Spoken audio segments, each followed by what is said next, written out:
Hi hello அன்பு நண்பர்களே, அனைவருக்கும் வணக்கம்.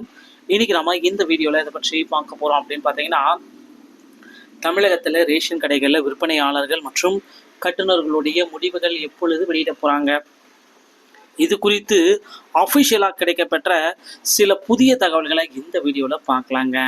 ஸோ நம்முடைய சேனலுக்கு முதல் முறையாக பார்க்குறீங்க அப்படின்னா மறக்காமல் சப்ஸ்கிரைப் அண்ட் பெல்ல கிளிக் பண்ணி வச்சுக்கோங்க. ஸோ வாங்க வீடியோக்குள்ளே போகலாம். ரேஷன் கடையுடைய ரிசல்ட் எப்படி வெளியிட போகிறாங்க, ரிசல்ட் வெளியீட்டில் பல்வேறு தரப்பட்ட குளறுபடிகள் இருக்குது அப்படின்னு சொல்லியிருக்காங்க. ரிசல்ட்டை வந்து பார்த்தீங்கன்னா முற்றிலுமாக தடை பண்ணியிருக்கிறதாக சில தகவல்கள் வந்திருக்கு. ஸோ சில மாவட்டங்களுக்கு ரிசல்ட்டை வந்து பார்த்தீங்கன்னா நாங்கள் மெயில் மூலமாக அனுப்புகிறோம், எஸ்எம்எஸ் மூலமாக அனுப்புகிறோம் அப்படின்ட்டு சொல்லிட்டு வராங்க.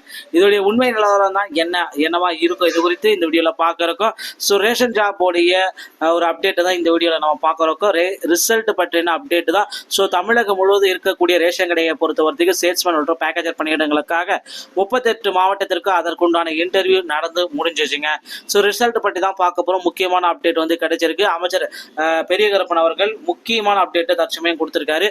என்ன ரேஷன் கடையில் அப்படி ஒரு அப்டேட்டை பெரிய கருப்பன் கொடுத்தாரு அப்படின்னு பார்த்தீங்கன்னா, தமிழகம் முழுவதும் ரேஷன் கடைகளில் விற்பனையாளர்கள் மற்றும் கட்டுநர்களை நாங்கள் அதிவிரைவில் நாங்கள் நிரப்புவோம். ஸோ இந்த ரிசல்ட் வந்து பார்த்தீங்கன்னா சென்னை உள்ளிட்ட 3 மாவட்டங்களுக்கு நேர்காணல் இன்னும் முடிக்காமல் இருக்குங்க. ஸோ நேர்காணல்கள் முடிக்கப்பட்ட பிறகு உடனடியாக அவர்களுக்கு ரிசல்ட்டை பப்ளிஷ் பண்ணுவோம் அப்படின்ட்டு அதிகாரப்பூர்வ அறிவிப்பா பெரிய கருப்பன் அவர்கள் குறிப்பிட்டு சொல்லிட்டாருங்க. ஸோ கூட்டுறவுத்துறை அமைச்சர் இந்த தகவலை வெளியிட்டதுனால மக்கள் எல்லாமே ரிசல்ட் இன்னைக்கு வருமா, நாளைக்கு வருமா, இப்போ வருமா, சற்று நேரத்தில் வருமா, இன்னும் அரை மணி நேரத்தில் வருமா, 1 மணி நேரத்தில் வருமா அப்படின்ட்டு எதிர்பார்த்துட்டே இருக்காங்க.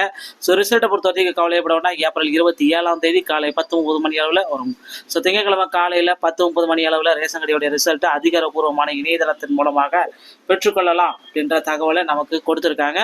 ஸோ மேலும் ரேஷன் கடை ரிசல்ட்டில் சில குளறுபடிகள் எல்லாமே போயிட்டு இருக்கு. அது பற்றியும் உங்களுக்கு சொல்ல போகிறேங்க.